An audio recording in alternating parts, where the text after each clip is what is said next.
Flávio, boa noite, obrigado aí pelo tempo e pelas explicações. A gente, antes de começar aqui a nossa transmissão, a nossa conversa, na verdade, a gente trouxe a fala do presidente Casares hoje, em uma entrevista exclusiva à TNT Sports, na qual ele faz uma afirmação que eu até estava falando e queria a sua avaliação como alguém que se debruça sobre os números do São Paulo, de que se o São Paulo vendesse jogadores em 2023, não haveria déficit.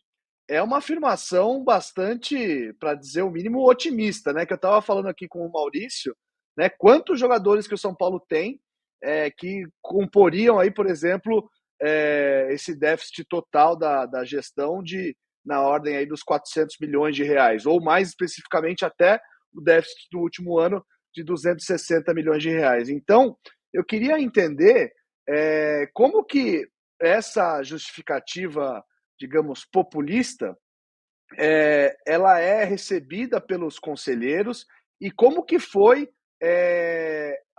digamos, a aprovação, né, o rito da aprovação das contas, se não houve ali um questionamento mais aprofundado. Eu vi até que tem aí uma petição, né, feita ao presidente do conselho, né, o Olten Aires, de que o Casares se explique por que o estouro no orçamento, como você bem falou, foi maior do que a casa dos 15%. Bom, inicialmente, né, vamos colocar os números exatos. O déficit do ano anterior foi de 288 milhões, 287,6 milhões de reais.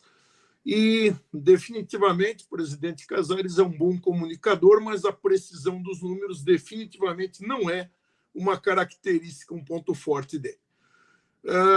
288 milhões de reais, fazendo uma conta simples, você precisaria ter grosseiramente 50 milhões de euros, isso sem levar em consideração que muitos jogadores, a maioria dos jogadores do São Paulo hoje tem participação de terceiros. Então, você precisaria ter jogadores no valor de 50 milhões de euros, 300 milhões de reais, à venda para você evitar esse déficit no ano 2024. Basicamente, nós tivemos dois atletas nos quais o São Paulo tinha expectativas de venda e que se frustraram, Pablo Maia e Rodrigo Nestor, que tiveram lesões sérias, lesões graves, e ficaram fora do mercado. Dificilmente com esses dois jogadores o São Paulo apuraria 300 milhões de reais ou 288 milhões que fosse. Eu acho que hoje a melhor expectativa, talvez por Pablo Maia, já não tão jovem, perdeu 2 temporadas, 2 oportunidades de transferência na janela principal de meio de ano, mas talvez fosse um jogador aí que a gente conseguisse algo pouco na casa do Beraldo, 20 milhões de euros. Beraldo foi vendido por 20 milhões de euros. Se conseguíssemos 20 milhões de euros pelo Pablo Maia, 20 milhões pelo Nestor, ainda assim não teríamos chegado a zerar esse déficit do ano. Então, a precisão dos números, quando o presidente fala particularmente de cabeça, geralmente não é o ponto forte dele.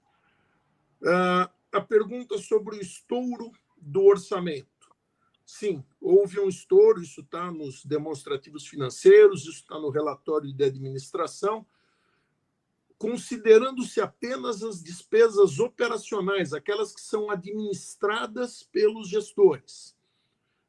Nós tivemos até alguns efeitos de custo financeiro não operacional. Estou descartando isso, aquelas despesas operacionais. Houve um estouro de mais de 15% do que tinha sido aprovado. O Estatuto do São Paulo prevê que, para variações acima de 5%, deve ser aberto um procedimento, deve ser instaurado um procedimento de apuração de responsabilidades. Então, baseado nos resultados e no Estatuto, um grupo de 27 conselheiros, nos quais eu me incluo, nós preparamos e assinamos um requerimento ao presidente do Conselho Deliberativo para que ele dê andamento a esse processo de apuração de responsabilidades.